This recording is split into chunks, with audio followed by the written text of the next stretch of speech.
오늘의 사연 시작합니다. 안녕하세요. 저는 30대 남자입니다. 결혼은 아직이지만 결혼을 생각하고 있는 2살 아래 여자친구가 있습니다. 결혼할 여자친구를 두고 지금 이런 고민을 하고 있는 것부터 참 유감입니다.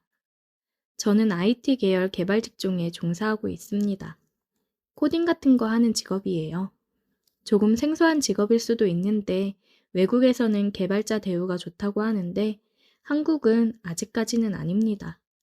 마감이 다가오는 달에는 집 구조가 어떻게 생겨먹었는지 까먹을 정도로 회사에서 숙식을 하기 일쑤입니다. 이미 회사에도 숙식실이 따로 있고 직원들 편의를 위해서 냉장고며 샤워실까지 각종 편의시설을 갖추고 있습니다. 누가 들으면 참 복지가 좋아 보인다고 느낄 수도 있는데 전혀 그렇지 않습니다. 집에 가지 말고 회사에서 숙식하면서 일을 하라는 뜻으로 생겨난 시설들입니다. 그녀와의 시작은 지지난 프로젝트가 마감을 앞두고 있던 몇 달 전으로 거슬러 올라갑니다. 마감일은 다가오는 게 진행이 거의 안 되어 있다 싶어서 모두가 발등에 불이 떨어진 채 미친 듯이 밤샘하고 야근하면서 난리 중이었습니다. 저도 똑같이 몇 주 전부터 자는 둥 마는 둥 하루에 한두 시간만 겨우겨우 눈을 붙이고 숙직실에서 쪽잠 자고 일어나 일하고를 반복하고 있는 정신없는 와중이었어요. 그날도 여느 때와 다름없이 며칠 밤낮을 회사에서 보내며 마감 기한 맞춰가며 열심히 일에 매달리고 있을 적이었습니다. 밤늦게까지 컴퓨터 앞에 앉아만 있다가 시간을 보니 한참 어두워진 저녁이더군요. 배가 고파 컵라면으로 저녁을 대충 먹었습니다. 일 때문에 잠도 제대로 못 잔 와중에 컵라면 덕분에 뱃속이 뜨뜻해지니 그동안 못 잤던 게 한 번에 몰려와 잠이 쏟아지더라고요. 이대로는 도저히 안 되겠다 싶어서 알람을 2시간 후로 맞춰놓고 숙직실로 향했습니다. 이미 숙직실에서는 눈을 붙이고 있는 사람들이 있었기 때문에 어둠 속에서 겨우겨우 찾아가 숙식실 구석에 자리를 깔고 누웠습니다. 자는 사람들 방해하기도 싫었고 혹시나 제가 불을 켜서 잠이라도 깨우면 모두들 잠을 못 자서 날카로워져 있기 때문에 평소 먹을 욕의 몇 배 정도를 먹거든요. 그리고 그 당시에 제가 거의 팀에서 막내나 다름없었기 때문에 회사에 있는 사람들은 전부 저보다 선배들이었습니다. 아무튼 그렇게 자리 찾아 누워서 잠을 청했습니다. 잠을 한동안 못 자서 그런지 잠이 솔솔 오더라고요. 정말 머리가 바닥에 닿자마자 잠이 든 것 같았어요. 그렇게 꿀잠을 잤는데 제가 알람을 진동으로 하지 않고 벨소리로 맞추어 놨더라고요. 자고 있는 사람들이 이 소리 때문에 잠에서 깨면 아주 큰일이 나기 때문에 화들짝 놀라서 어둠 속을 헤집으며 팔을 뻗어 바닥을 더듬더듬 거렸어요. 그런데 핸드폰이 아니라 뭔가 다른 게 잡히는 거예요. 저는 이게 뭐지 싶어 더듬거렸는데 손가락이 만져지더라고요. 그 짧은 순간에 등 뒤로 한 줄기 식은땀이 흐르고 머릿속에 아주 큰일 났다는 생각이 스쳐 지나가더라고요. 아니나 다를까 어머머 하는 소리와 함께 한바탕 누가 허둥대는 소리가 나더니 불이 켜졌어요. 숙직실 안에 조명이 들어오면서 거기에는 깜짝 놀란 채 내려다 쳐다보고 있는 저희 개발팀의 노처녀 팀장이 거기에 있었습니다. 제가 핸드폰을 찾으려다 팀장님 팔뚝을 더듬거리고 있었더라고요. 저는 몇 번이고 고개를 숙이면서 죄송하다고 사과드리며 알람 소리 때문에 누가 깨기라도 할까봐 급하게 폰을 찾는 중이었다고 말을 했어요. 불행인지 다행인지 숙직실에는 저와 노처녀 팀장님 2사람 말고는 아무도 없었는데 제가 재빠르게 상황 설명을 하고 사과를 한 덕분인지 깜짝 놀랐잖아요. 조금 조심 좀 하지. 하고 잔소리 조금만 듣고 끝났어요. 그래도 제가 핸드폰을 찾아서 숙직실 밖을 나갈 때까지도 끝까지 경계의 눈빛을 풀지 않았던 팀장님의 표정이 생각이 나네요. 문을 나서면서도 정말 죄송하다고 또 사과를 드렸어요. 그대로 사무실로 돌아가기도 그래서 화장실에 가서 찬물로 세수 한번 하고 아예 밖으로 나왔습니다. 끊어버린 담배가 너무나도 생각이 나더라고요. 일도 너무 힘들고 하필이면 히스테리 엄청 부리는 팀장한테 괜히 찍힌 거 아닌가 생각이 들었어요. 하늘은 흐릿해서 달도 잘 비치지 않았는데 괜히 먼 곳을 바라보면서 내가 거기서 왜 알람을 진동으로 안 해놓은 거지 하는 후회를 하기 시작했습니다. 그렇게 밖에서 조용히 혼자서 반성을 하고 있는데 팀장님이 저를 찾은 건지 회사 밖으로 나오더라고요. 저보고 여기 있었네 하면서 왜 말도 없이 나갔냐고 잔소리를 또 하셨어요. 팀장님이 걱정 말라고 사람이 실수도 할 수 있는 거지 너무 개의치 말라고 말을 하는데 위로를 받으니까 더 쥐구멍으로 숨고 싶더라고요. 한 대 줄까? 하면서 주머니에서 담배를 꺼내서 저한테 건네는데 그런 일이 있어서 그런가 아니면 희미한 달빛에 비친 안경 쓰고 있는 노처녀 팀장님이 풍기는 분위기 때문에 그런 건지 그날따라 그 순간만큼은 팀장님이 예뻐 보이더라고요. 평소에는 그냥 성질 고약한 노처녀라고 생각했는데 말이에요. 그런 생각이 들면서 곰곰이 생각해보니 아까 숙직실에서 느꼈던 감촉이 새삼 떠올랐습니다. 그런데 그런 생각을 하면서 제 얼굴이 빨개졌나 봐요. 그러니까 팀장님이 갑자기 기분 나쁘게 얼굴은 왜 붉히냐고 놀라더라고요. 잠을 덜 자서 그런가 그렇게 화들짝 놀라는 모습에도 평소에 보여주지 않던 여성적인 모습이라서 그런지 그게 평소와는 다르게 다가왔어요. 그래서 저도 모르게 팀장님이 너무 예뻐서요. 라고 대답해 버렸습니다.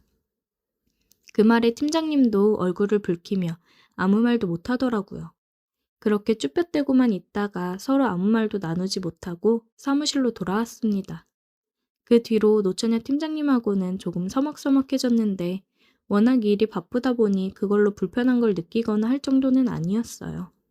아무튼 그렇게 모든 직원이 밤을 새가며 노력한 결과 프로젝트는 무사히 마감일 전에 끝나게 되었고 며칠 뒤에 프로젝트가 끝난 기념으로 회식을 하게 되었습니다.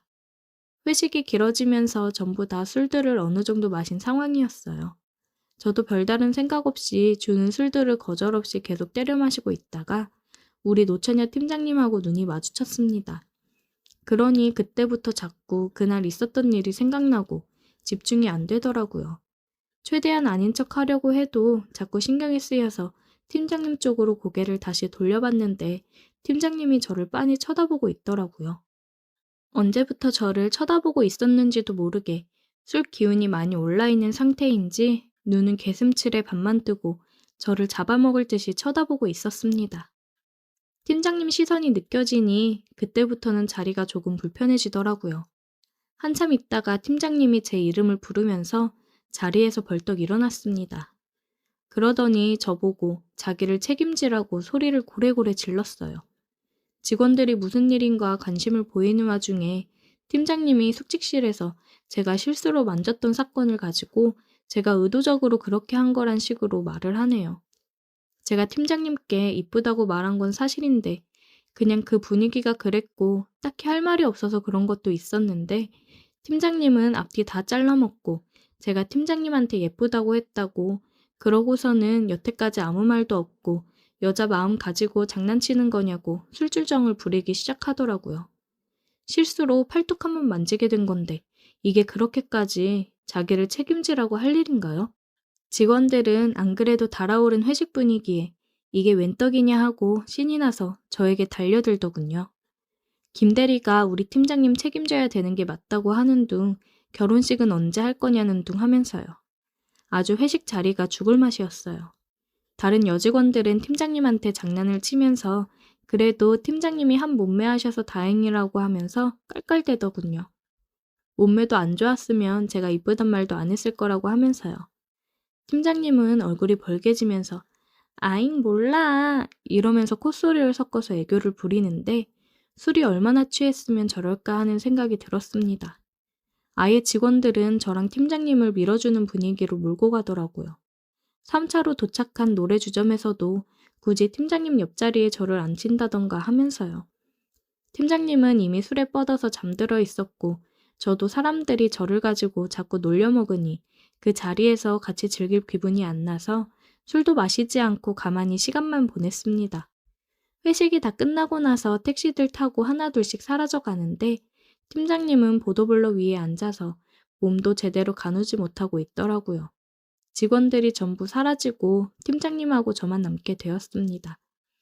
저는 막내라서 다들 집에 가는 모습을 보고 택시를 잡으려고 한 건데 마지막 남은 직원이 저한테 김대리, 그렇게 안 봤는데 보기보다 음흉하네 하면서 낄낄대면서 택시를 타고 사라졌습니다.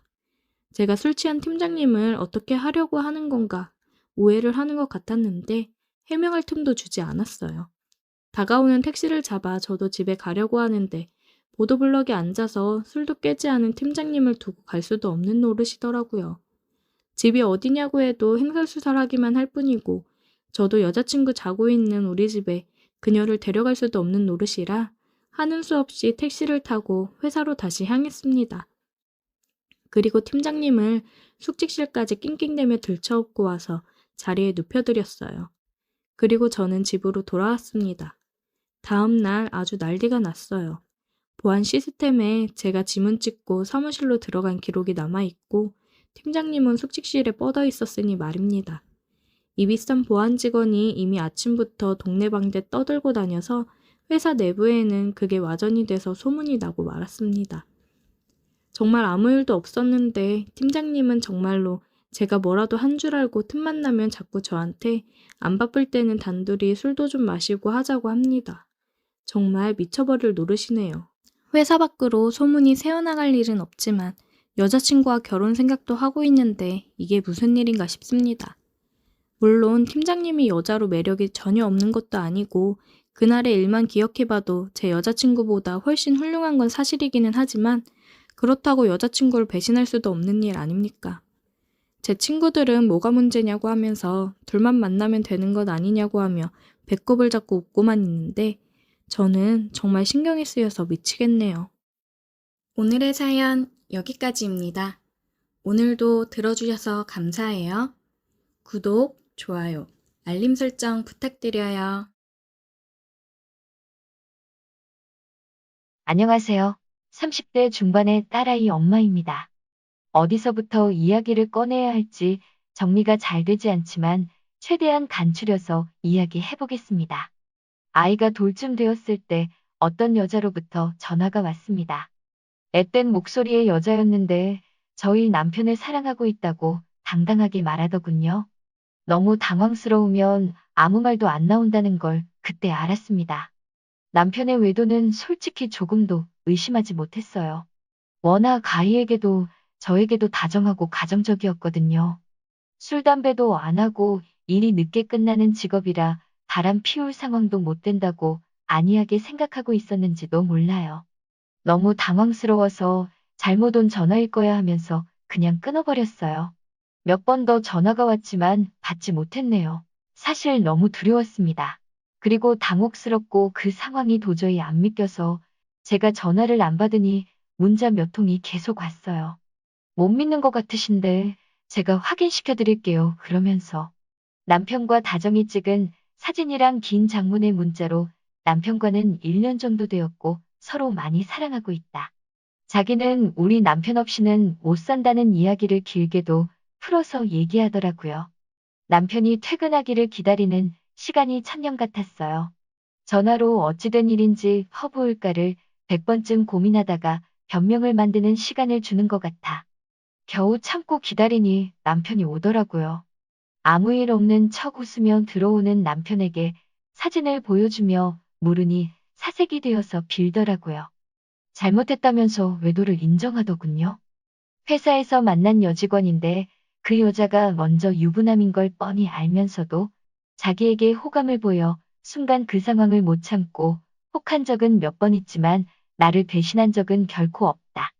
그냥 내가 임신하고 출산한 지 얼마 안 되어 외로워서 몇 번 만나 술 한잔한 것뿐이고 나는 우리 가정을 깰 마음이 눈꼽만큼도 없다고 하더라고요.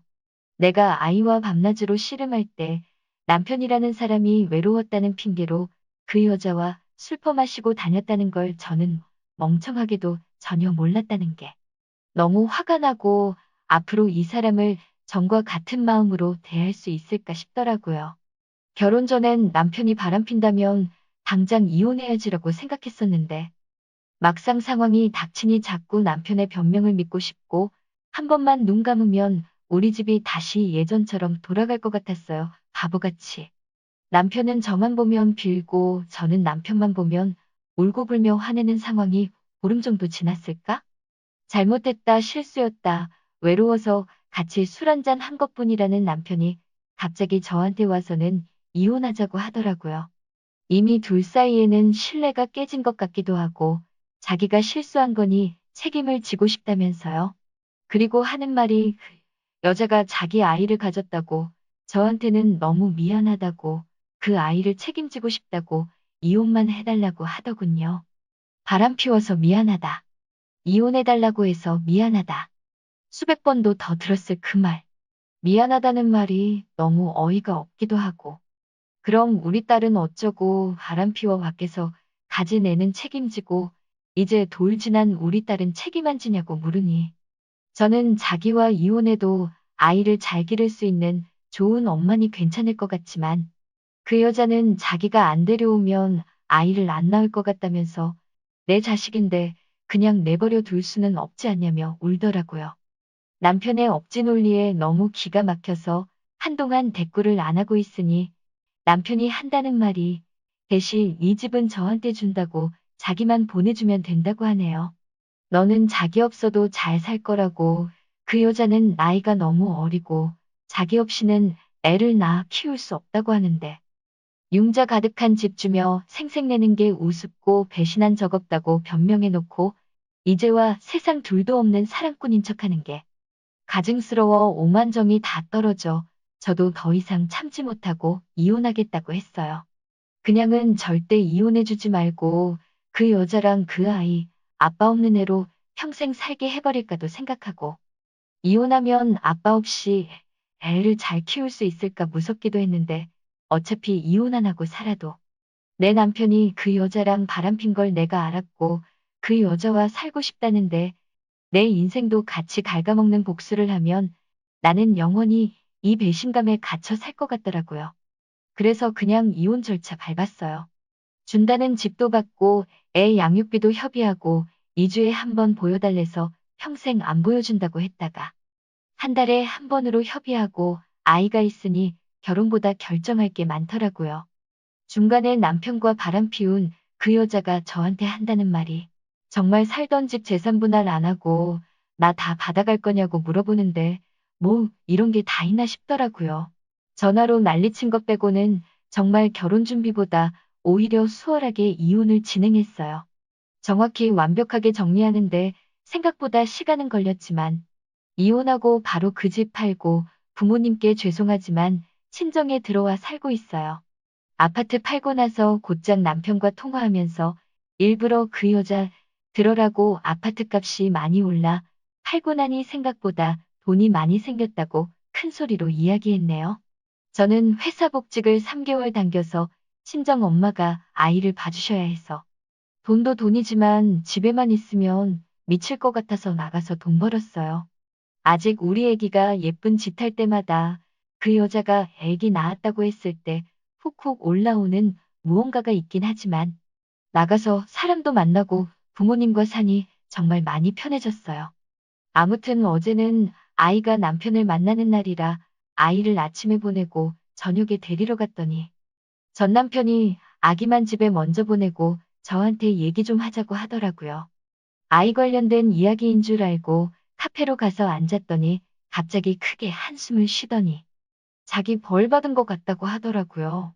대꾸도 안 하고 쳐다보니 그 여자랑 낳은 아들이 자기 애가 아닌 것 같다고 자기랑 그 여자는 둘 다 형인데 아이가 B형이라 의심이 간다고 하네요. 그래서 자기가 찾아봤는데 둘 사이에는 B형이 나올 수 없다고 유전자 검사를 해봐야 정확하겠지만 정말 아닐까봐 무서워서 못하고 있다고 줄줄 말하는데 이걸 왜 나한테 얘기하나 싶어 천벌받는 거 맞다고. 왜 피하냐고. 유전자 검사 확실히 해서 정면으로 제대로 받으라고 너는 평생 내 새끼한테 온전한 가정 뺏은 죄짓고 멀쩡하게 살 수 있을 줄 알았냐고.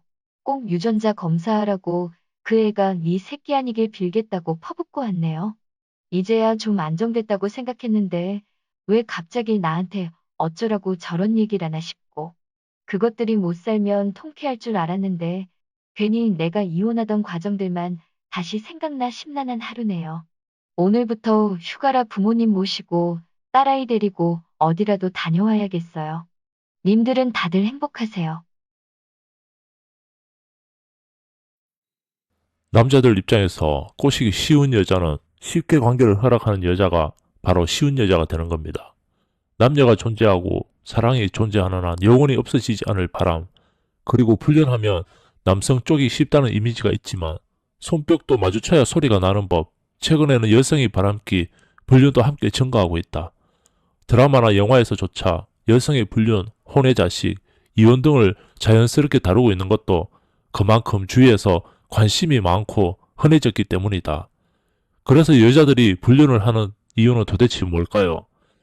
상당히 마음에 드는 남자가 나타났을 때, 배우자에 대한 불만 때문에, 권태기에 빠진 부부, 남편의 외도 사실을 알고 난 후 열받아서 각방을 쓰는 리스 부부가 욕구를 풀기 위해, 아줌마도 여자이고 남자에게 사랑받고 싶을 때 등이 있습니다. 그렇다면 불륜에 쉽게 넘어가는 여자들 특징에 대해 한번 알아보겠습니다.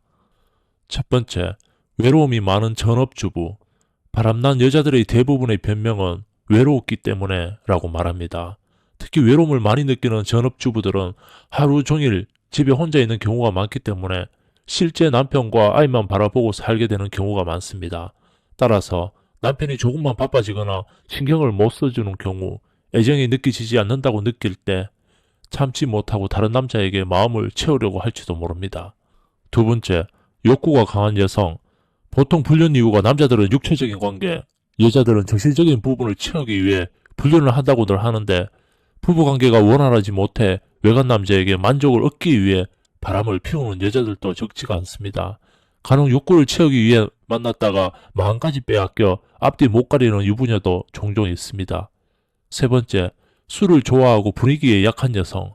술을 좋아하고 자주 마시러 다니는 여자도 꼬시기 쉬운 쪽에 속합니다. 술에 만취해서 분위기에 휩쓸려서 술김에 바람을 피워버릴 가능성이 높아지는 경우죠. 또 술자리 빈도가 많아지는 만큼 남성과 만날 수 있는 상황도 많이 만들어질 테고 남자들에게 대시받을 확률도 그만큼 많아지겠죠. 이 밖에 우유부단한 성격을 지닌 여자, 스킨십이 많은 여자, 노출이 심한 옷을 입는 여자 등이 있습니다. 불륜은 배우자 사이에 문제가 있을 때 일어나는 경우가 대다수입니다. 상대가 무엇을 필요로 하는지 제대로 알 수 있다면 불륜을 사전에 막을 수도 있지 않을까요? 오늘도 불륜 드라마를 찾아주셔서 감사합니다. 시청자 여러분, 구독, 좋아요 사랑해요. 나는 35, 결혼 8년 차주부야. 남편과의 관계는 무미건조해진 지 오래고 침대에서의 교감도 형식적일 뿐이었어. 하지만 나라고 감정이 없겠어? 몸이 뜨거워질 때도 있고 애정 어린 손길이 그리울 때도 있는데 남편은 그런 내 마음을 전혀 몰라. 그러던 어느 날 아이를 학원에 데려다주고 돌아오는 길에 동네 헬스장 앞을 지나쳤어. 평소 같으면 그냥 지나쳤을 텐데 유리창 너머로 보이는 한 남자가 눈에 들어왔지. 탄탄한 근육, 땀에 젖은 티셔츠, 집중한 표정. 젊어 보였어. 29, 30. 난 모르게 발걸음을 멈추고 그를 바라봤어. 그런데 그가 갑자기 고개를 들더니 내 시선을 그대로 받아내는 거야. 순간 심장이 쿵 내려앉았어. 이상하게 떨리더라. 난 당황해서 황급히 고개를 돌리고 걸음을 재촉했어. 그런데도 그의 눈빛이 계속 떠올랐어. 그날 밤 남편이 옆에서 드르렁거리며 자는데 나는 좀처럼 잠이 오지 않았어. 머릿속엔 온통 그 남자 생각뿐이었거든. 이상했어. 나는 남편 있는 여자야. 그런데 왜 이렇게 설레고 왜 이렇게 몸이 뜨거워지는 걸까?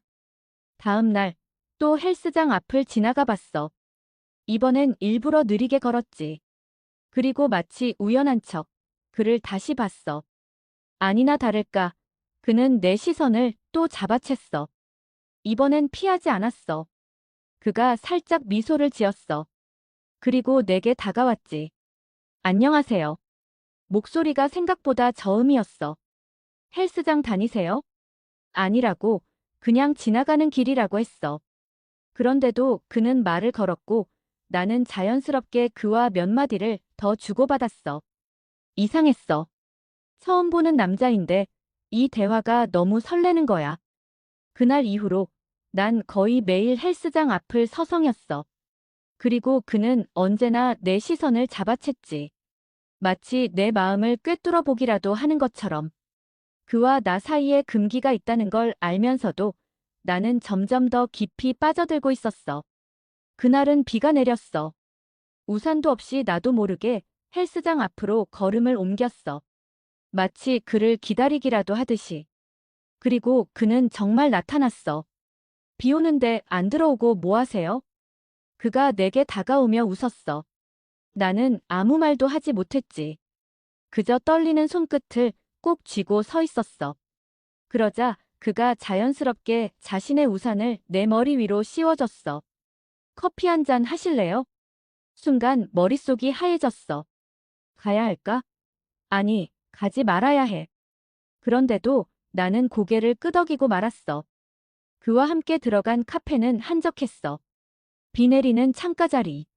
그는 내 앞에서 진지한 눈빛으로 나를 바라봤어. 사실, 처음 봤을 때부터 계속 궁금했어요. 나는 심장이 쿵 하고 내려앉았어.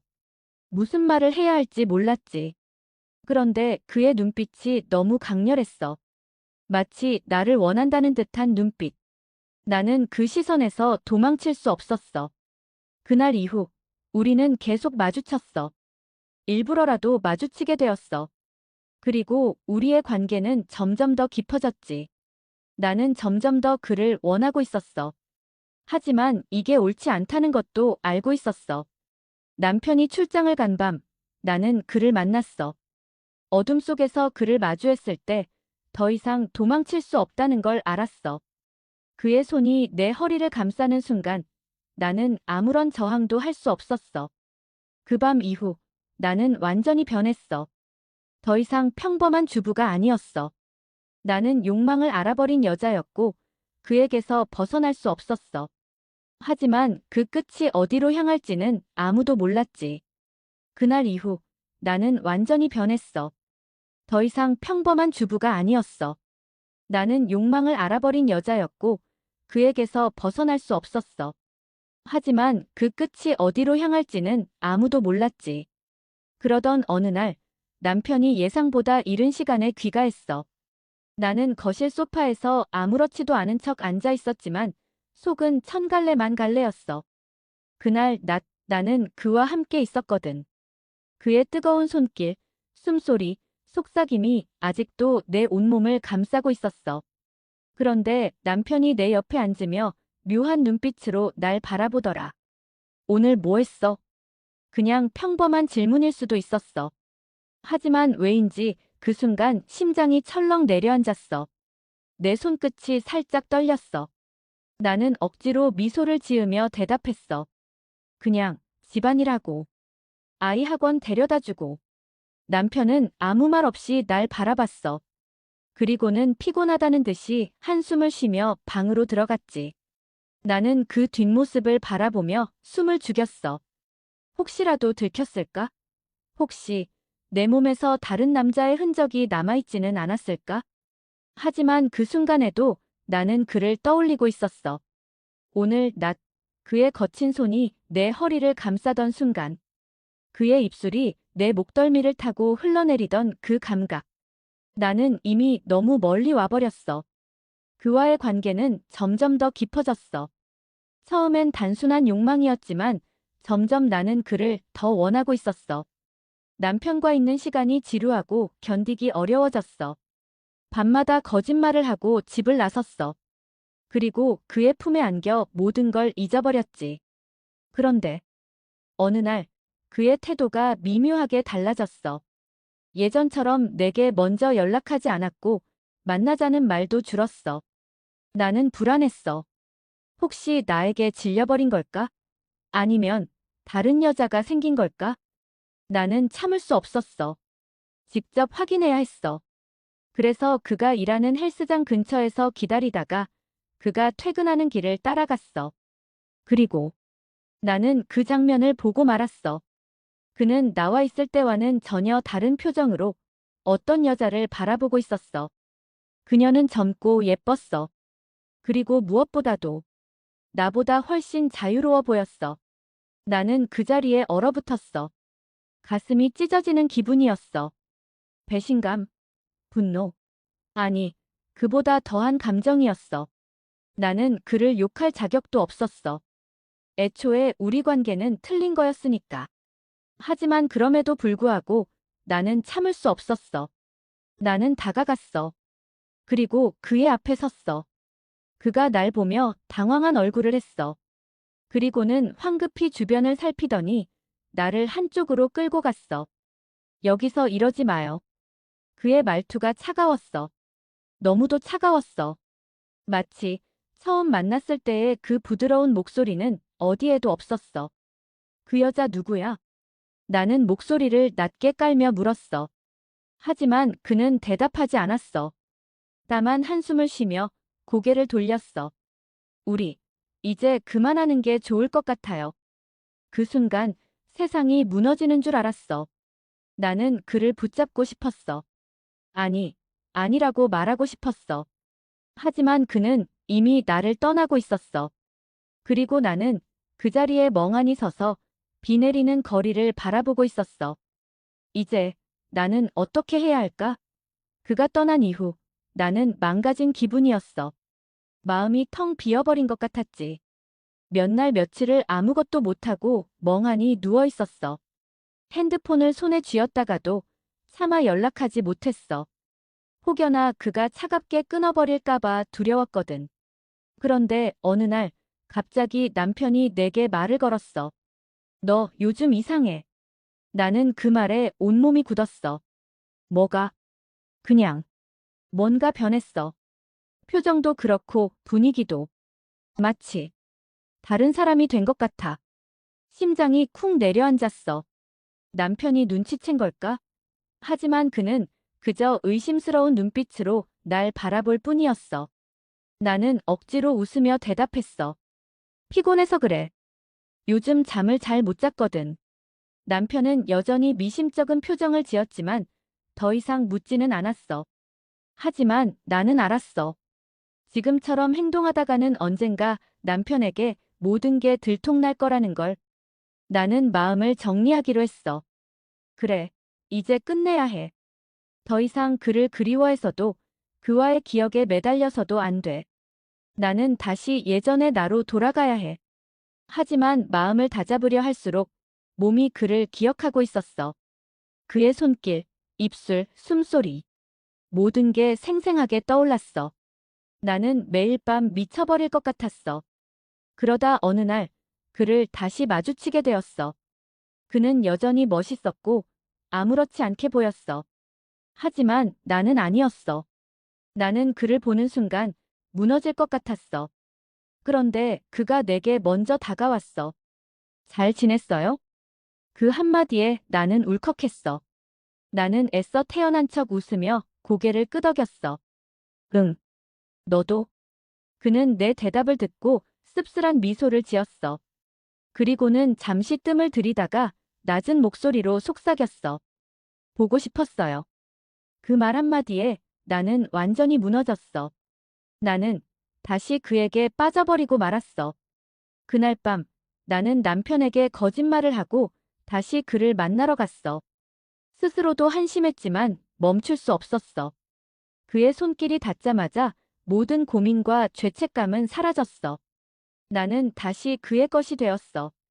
하지만 이번엔 달랐어.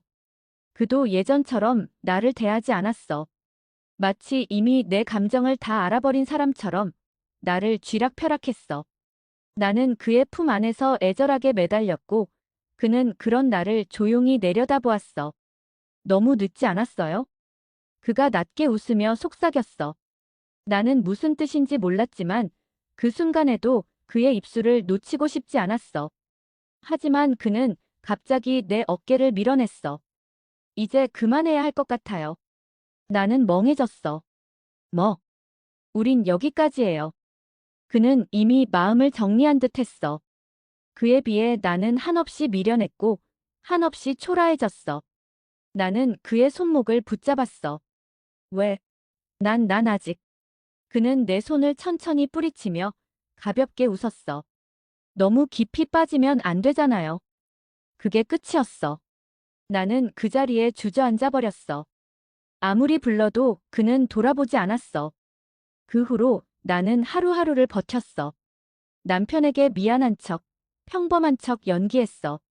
하지만 내 안은 텅 비어 있었어. 그러다 문득 알게 됐어. 내가 사랑한 건 그가 아니라 욕망이었어. 외로움을 달래줄 누군가가 필요했을 뿐이었어. 하지만 너무 늦었어. 나는 이미 모든 걸 잃었어. 그리고 그제야 알았어. 지독한 욕망은 결국 나를 파멸로 이끈다는 걸. 그날 이후 나는 무너져 내렸어. 하루에도 수십 번씩 핸드폰을 들었다 놨다 했어. 연락을 하고 싶었지만 그의 마지막 표정이 머릿속을 떠나지 않았어. 너무 깊이 빠지면 안 되잖아요. 그 말이 가시처럼 박혀서 나를 괴롭혔어. 그렇다고 남편에게 돌아갈 수도 없었어. 이미 내 몸도 마음도 남편에게선 멀어져 있었거든. 하지만 나는 다시 예전처럼 살아가는 척해야 했어. 아니, 적어도 그래야만 했어. 오늘 저녁은 내가 준비할게. 남편에게 그렇게 말했을 때 그는 살짝 놀란 눈치였어. 요즘 들어 내가 집안일을 소홀히 했던 걸 알고 있었겠지. 그는 내 이마에 손을 대며 장난스럽게 말했어. 아프거나 그런 건 아니지. 나는 억지로 웃으며 고개를 저었어. 그냥 요즘 좀 정신이 없었어. 그 말이 맞았어. 정신이 없었어. 아니, 무너지고 있었어. 하지만 남편은 그걸 모른 채 나를 따뜻하게 바라봤어. 그 순간 이상하게도 눈물이 날 것 같았어. 남편이 미안해서가 아니라 그가 내게서 아무것도 눈치채지 못했다는 사실이 너무 공허하게 느껴졌거든. 그날 저녁 나는 예전처럼 밥을 차리고 남편과 마주 앉아 밥을 먹었어. 그는 내게 이런저런 이야기를 했지만 나는 한마디도 제대로 듣지 못했어. 내 안에는 이미 남편이 들어설 공간이 없었으니까. 그러던 어느 날 나는 또다시 그를 보게 되었어. 아무렇지도 않은 얼굴로 그 여자를 바라보고 있었어. 내가 처음 그에게 빠졌던 그 표정, 그 미소. 나는 저도 모르게 주먹을 꽉 쥐었어. 그래, 인정해야 했어. 나는 질투하고 있었어. 나를 버린 그가 다른 여자와 함께 있는 걸 견딜 수 없었어. 그래서 나는 또다시 무너졌어. 그날 밤 나는 핸드폰을 집어들었어. 남편이 잠든 사이 나는 그의 번호를 눌렀어. 신호음이 길게 이어졌어. 혹시 받지 않으면 어쩌지? 하지만 그는 전화를 받았어. 여보세요? 낮은 목소리. 그리웠던 목소리. 나는 숨을 들이마셨다가 내뱉었어. 보고 싶어. 그는 한참 동안 아무 말도 하지 않았어. 하지만 나는 그의 침묵 속에서 알 수 있었어. 그는 지금 고민하고 있다는 걸. 그리고 결국 그는 말했어. 어디에요? 나는 그 말만으로도 충분했어. 나는 다시 그에게 향했어. 그리고 알았어. 나는 절대 그를 놓을 수 없다는 걸. 그가 나를 떠나든 말든 상관없어. 나는 그냥 그를 가지기만 하면 돼. 그날 이후 나는 다시 거짓말을 시작했어. 남편에게는 늦게 들어가겠다고 말하고 아이가 잠든 밤이면 몰래 나왔어. 그리고 그는 언제나 나를 기다리고 있었어. 하지만 이상했어. 예전처럼 애타는 눈빛이 아니었어. 그는 내가 오면 웃어줬고 나를 반겨줬지만 그뿐이었어. 나는 불안했어. 마치 내가 혼자만 이 관계에 매달리고 있는 것 같았거든. 그래서 나는 어느 날 그에게 물었어. 너 나 사랑해? 그는 조금 당황한 표정을 지었어. 그리고는 피식 웃었어. 갑자기 왜 그래요? 나는 그 미소가 싫었어. 대답을 회피하는 그 태도가 싫었어. 나는 그의 손을 잡고 다시 물었어. 사랑하냐고. 그는 한숨을 쉬었어. 그리고는 내 손을 천천히 놓았어. 그게 중요한가요?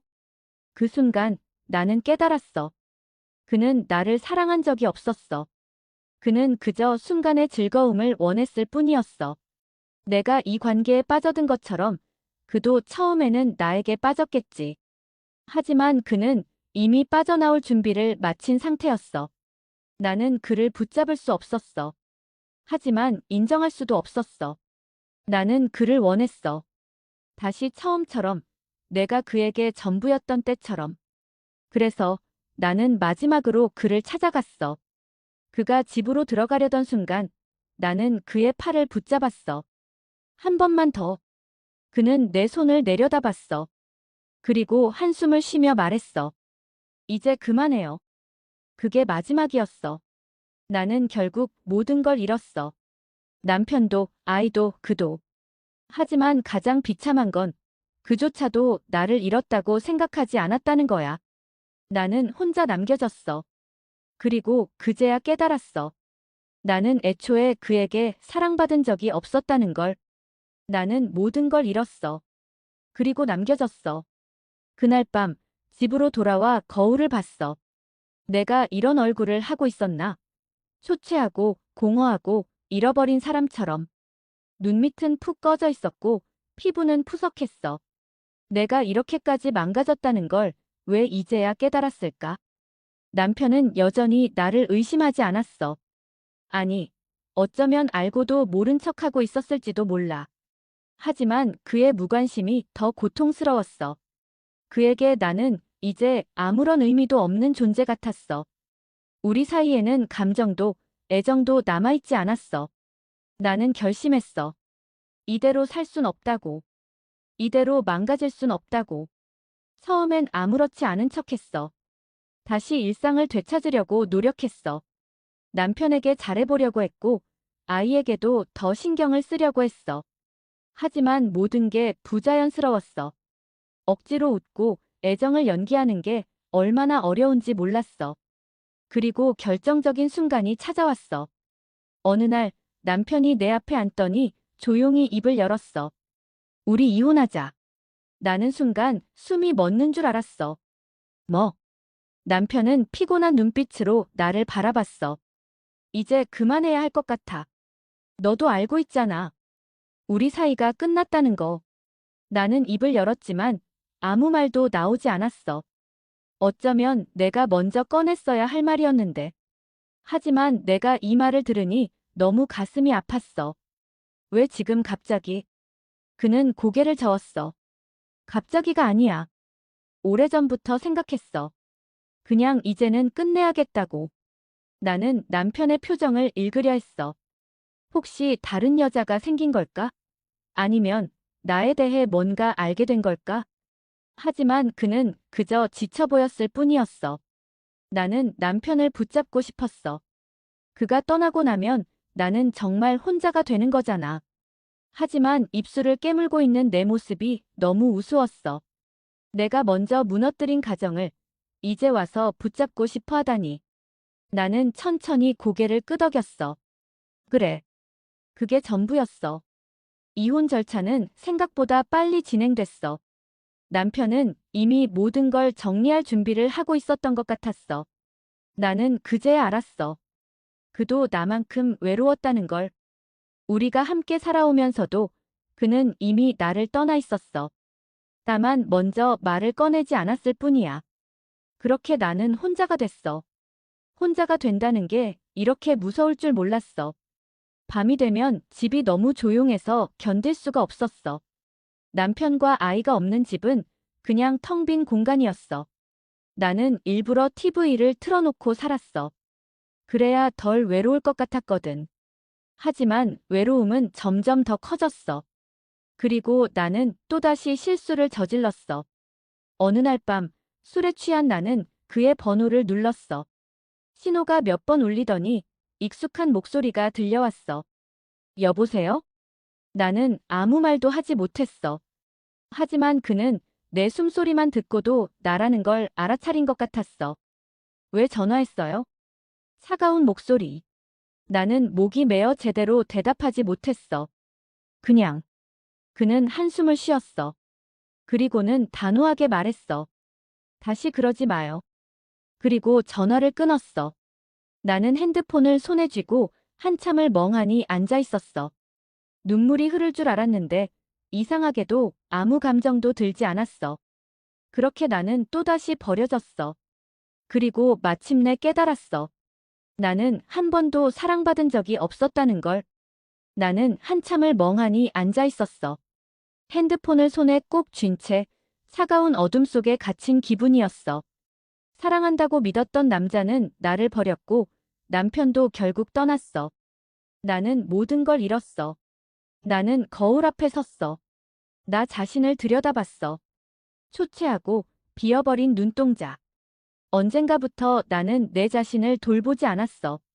나는 누군가의 관심과 사랑을 갈망하면서도 정작 나 자신을 사랑하지 않았다는 걸 깨달았어. 모든 게 내 탓이었어. 욕망이었고, 외로움이었고, 끝내는 집착이었어. 하지만 이제는 되돌릴 수 없었어. 남편도, 아이도, 그도 모두 내 곁을 떠났어. 나는 천천히 창문을 열었어. 차가운 밤바람이 얼굴을 스쳤어. 그리고 그제야 조금 정신이 맑아지는 것 같았어. 이대로 끝내고 싶었지만 이상하게도 내 안에서 또 다른 감정이 올라왔어. 그래, 이제는 끝내야 해. 정말로. 나는 다시 무너지는 대신 나 자신을 붙잡기로 했어. 더 이상 남에게 기대지 않고 남의 사랑을 구걸하지 않고 스스로를 바로 세우기로. 아직 나는 살아있어. 그러니 다시 시작해야겠지. 그렇게 나는 처음으로 나 자신을 위해 살아가기로 했어. 오늘의 사연을 시작합니다. 안녕하세요. 저는 이혼과 복수를 성공한 돌싱녀입니다.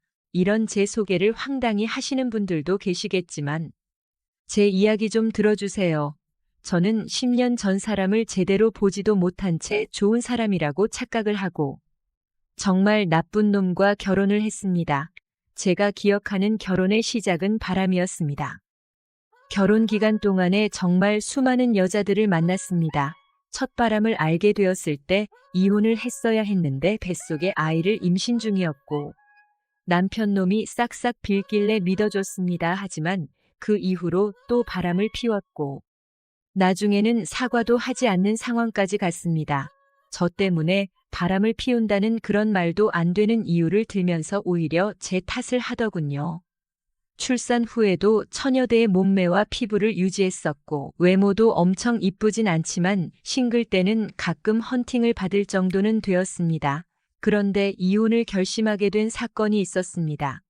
남편은 회사에서 횡령하다가 잘리게 되었고 집에서 1년 정도 놀았습니다. 저는 계속 회사를 다녔기에 낮에는 남편 혼자 있다가 오후 되면 아이가 집에 옵니다. 어느 날 아이한테서 전화가 왔습니다. 집에 아빠가 어떤 아줌마랑 있는데 옷 다 벗고 거실에서 술 먹고 있다는 것입니다. 집에 들어갔다가 놀래서 나왔다는 것입니다. 그래서 자기 어떻게 하면 되냐고 물어보려고 전화가 온 것이었습니다. 정말 머리가 돌아버릴 것 같았습니다. 바로 퇴근을 해서 아이를 데리고 엄마 집으로 갔습니다. 그리고 저희 집에 가보니 제 침대에서 그놈들이 그 사랑 노름을 하고 있었습니다.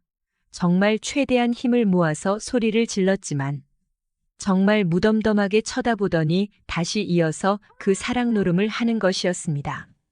너무 어이가 없어서 거실에 나와 소파에 앉아서 기다렸습니다. 그녀는 눈인사하더니 남편 놈한테 인사하고 나가는 것이었고 남편 놈도 시 웃으며 거실에 앉는 것이었습니다. 봤으면 같이 와서 즐기면 되지. 뭐 소리를 지르냐고 그러는 것이었습니다.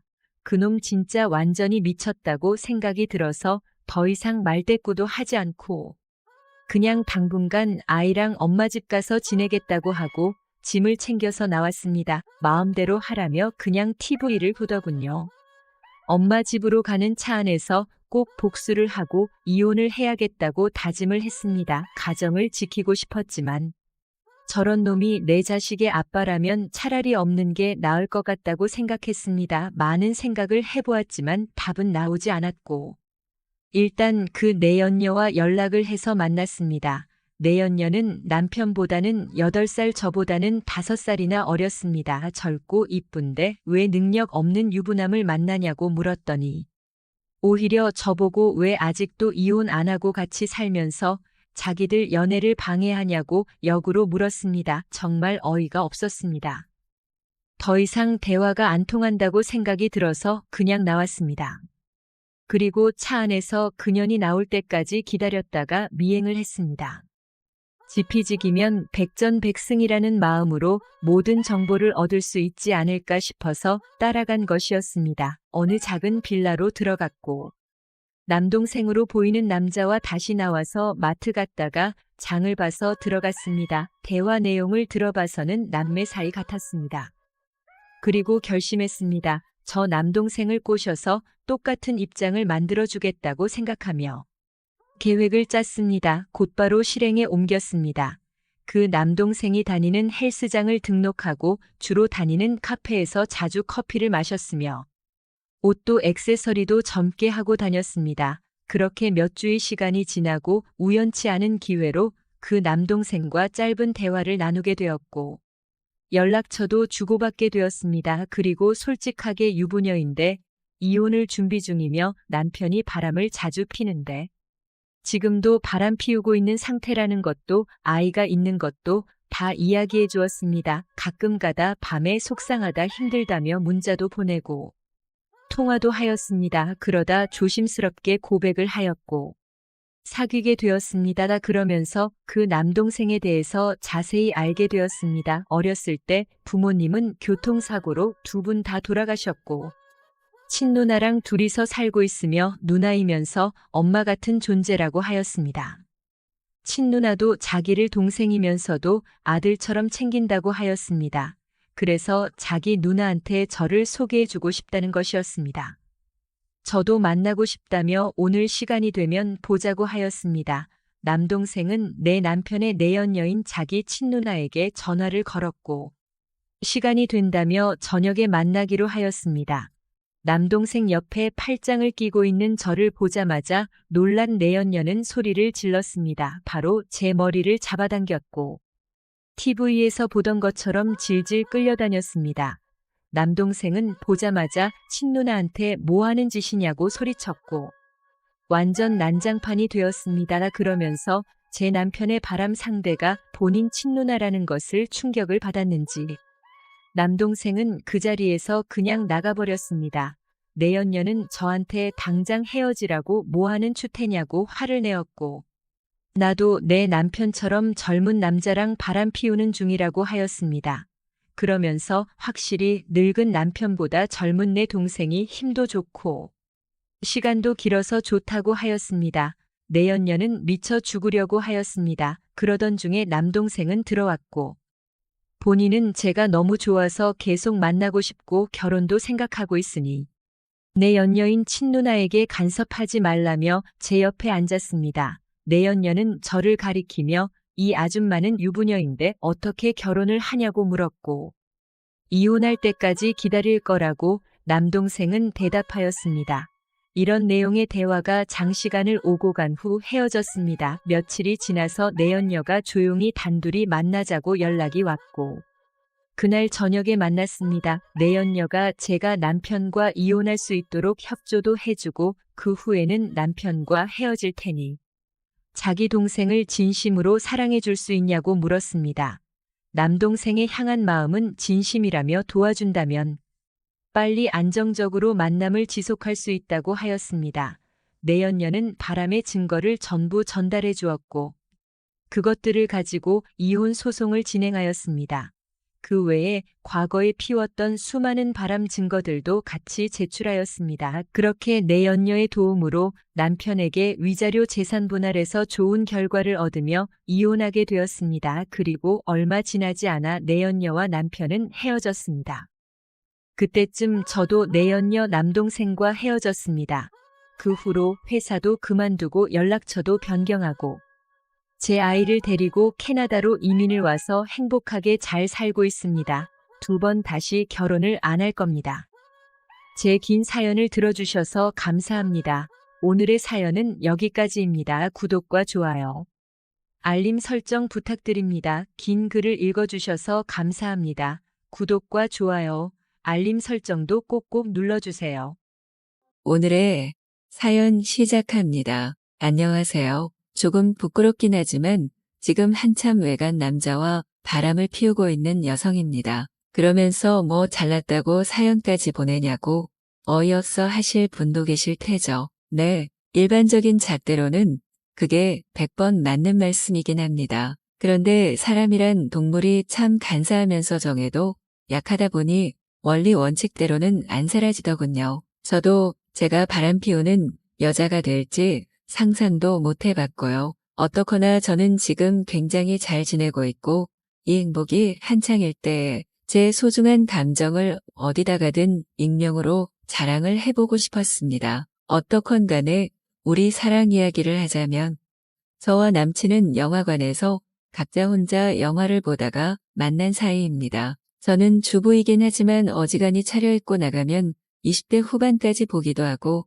제가 그간의 관리를 열심히 했어. 동안이란 소리도 꽤 듣는데 그날 혼자 극장에 온 저를 보고는 사방으로 남자들이 흘끔거리더군요. 그리고 그중 한 명이 저의 남친이 된 것이고요. 사실 남친이 영화가 끝난 후 건물 안의 커피숍에서 저에게 접근했을 때 저는 이미 눈치를 챘습니다. 제가 창밖이 내다보이는 1인석에 앉아 있는데 그 넓고 많은 공간을 놔두고 그가 제 근처로 와서 앉길래 그런가 보다 하고 속으로 생각을 했지요. 그리고 그가 다가와서는 시간이 괜찮다면 같이 식사를 하지 않겠냐 하면서 자신은 고기를 구워 먹고 싶은데 혼자 왔기 때문에 그게 좀 어려운 것 같아서 라고 하더군요. 저는 별달리 할 것도 없고 해서 그러자고 하고는 영화관 근처의 고깃집으로 같이 들어갔습니다. 식사비는 그가 내겠다면서 맘껏 시키라며 메뉴판을 제게 내밀어 주더군요.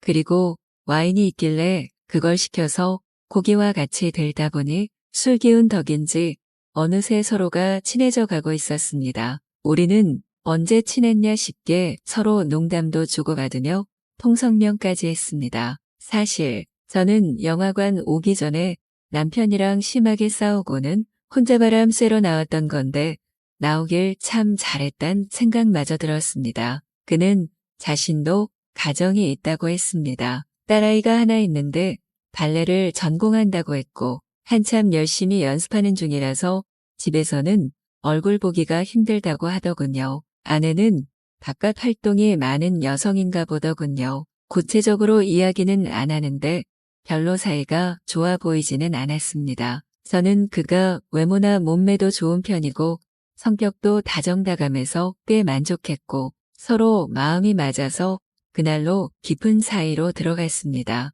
이후로 일주일에 두어 번씩 만났는데 평일에 만날 때는 근처 한적한 곳으로 차를 타고 가서 저녁을 먹고는 둘만 있을 곳에서 두어 시간 오붓하게 보내다 나오는 수순이었습니다. 그리고 주말이나 공휴일에 만날 경우에는 종일 멀리 나가서 드라이브하고 저녁에 돌아오는 코스로 몸과 마음을 서로 나누며 지내왔습니다. 지금은 6개월 정도 되었고 한참 신혼부부나 미혼의 연인 같은 기분으로 즐겁게 만나고 있고 서로가 없으면 못 견딜 정도로 정을 쏟고 있습니다. 전화도 자주 하며 정을 나누고 있지만 서로가 규칙으로 정한 것은 반드시 지키고 있습니다. 문자는 절대 하지 않을 것, 핸드폰은 반드시 암호를 걸어놓을 것, 지나친 전화는 삼갈 것 등이지요. 저는 한 번도 어긴 적 없이 규칙을 지켰고 우리가 서로 필요에 의해서 만나는 사이다 보니 이런 작은 매너들을 성실히 지켜야만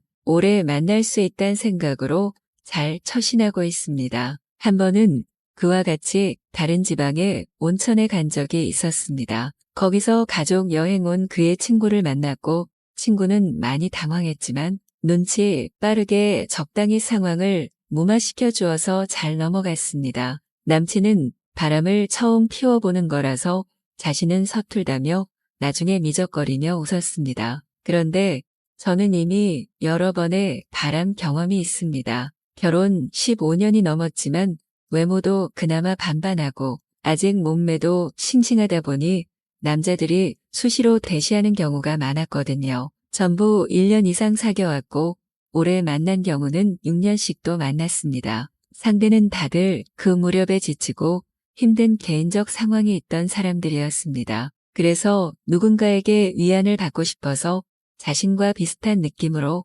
무리에서 떨어져 있는 여자를 고르던 중에 제게 다가왔던 것이지요. 저는 그들 각자와 행복하고 비밀스런 추억을 쌓아나갔습니다. 누구에게도 간섭받지 않으며 원초적인 행복에 겨울 수 있는 그들과의 시간이 좋았고 복잡한 것 다 잊고 제가 온전히 하나의 여자로서 대접받을 수 있으니 무엇보다 행복했습니다. 사실 저의 남편과는 결혼까지 갈 생각이 없었는데 결혼 당시에 저의 집이 많이 어려워져서 어서 저부터 빨리 결혼해 스타트를 끊는 것이 좋겠다는 생각으로 한 것이었습니다. 친구 소개로 만난 남편은 전문직에 종사하고 있었기에 제법 든든한 연봉을 받고 있었습니다. 그리고 좀 더 연차가 쌓이면 개업해서 자기 사업을 할 예정이었기에 나쁘지 않은 조건이었습니다. 그리고 저는 그의 꼼꼼하고 지나친 결벽주의와 완벽성이 어쩌면 우리 사이를 힘들게 할 수도 있다는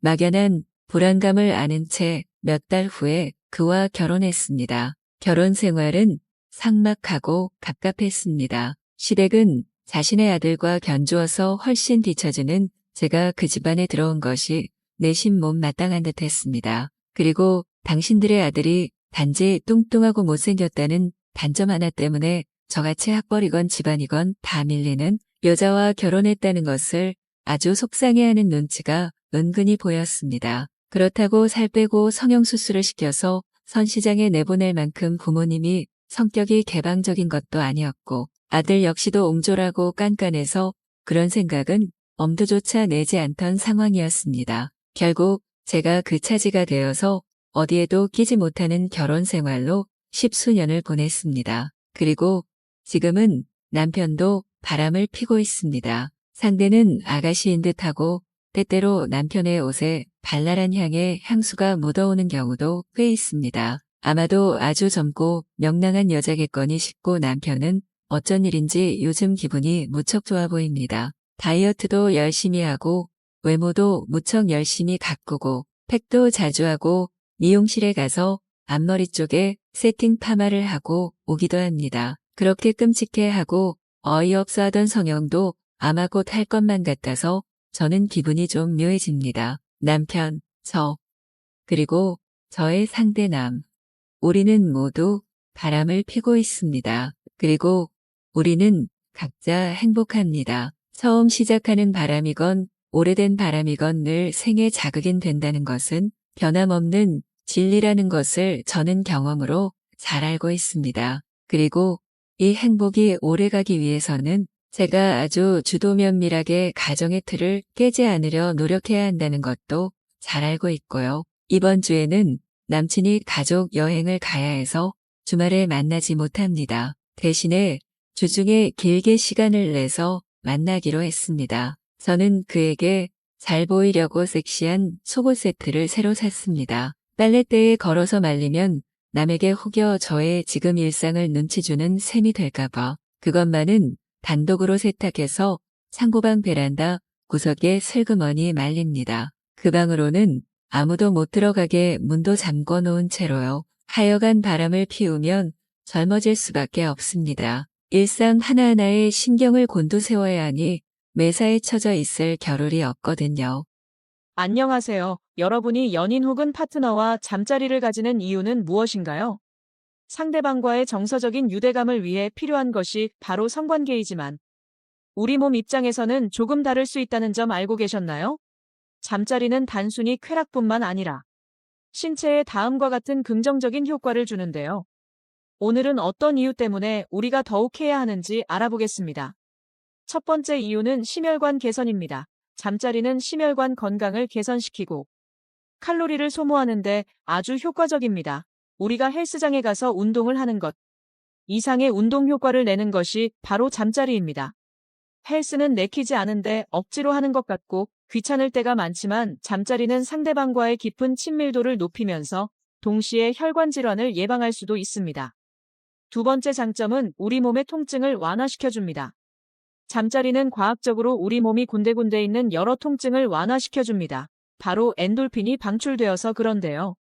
엔돌핀은 우리 뇌에서 인체의 통증을 줄여주고 기쁨을 가져다주는 호르몬입니다. 엔돌핀이 단순히 기분이 좋게 만들어주는 것뿐만 아니라 몸 구석구석 아픈 부분에 대한 통증 완화에 효과가 있습니다. 세 번째는 수면 개선입니다. 살면서 불면증은 한밤쯤 다 겪어봤을 텐데요. 불면증 때문에 감히 운동도 해보고 심한 경우 약도 드시지만 그러기보다 파트너와의 잠자리를 가져보세요. 우리 몸의 근육을 이완시키고 엔돌핀을 증가시켜 깊고 편안한 수면 활동에 도움이 될 수 있습니다. 네 번째는 면역 기능 향상입니다. 일부 연구에서는 잠자리가 면역 기능을 향상시켜 질병으로부터 우리 몸을 지킨다는 연구 결과가 있습니다. 잠자리는 바이러스로부터 신체의 저항력을 높이고 통증을 완화해 건강을 유지할 수 있습니다. 나이가 들면 당연히 면역 기능이 나빠지는데요. 여러 약을 복용하기보다 잠자리를 통해 자연 면역 기능 향상을 높여보는 것은 어떨까요? 다섯 번째는 요실금 예방입니다. 요실금은 나이가 들수록 어쩔 수 없이 발생하는 것 중 하나인데요. 요실금으로 스트레스 받으시는 분들이 생각보다 많으시죠? 잠자리는 골반 근육을 강화하고 방광주의 근육을 개선해 요실금을 예방하는 효과가 있습니다. 잠자리는 단순히 짧은 쾌락이 아니라 인간의 몸을 더 에너지 넘치게 만들고 긍정적으로 만드는 도구입니다. 어쩌면 신이 주신 자연치료 방법이기도 한 것 같은데요. 나이가 들수록 잠자리를 부끄러워하거나 귀찮다 혹은 삶이 피곤하다는 이유로 미루게 된다면 몸이 갈수록 더 피곤해질 수 있는 상황이 생길 것 같습니다. 그러니 오늘은 우리 몸을 위해서라도 한번 해보려고 하는 것은 어떨까요? 구독과 좋아요는 큰 힘이 됩니다. 오늘도 시청해주셔서 진심으로 감사합니다.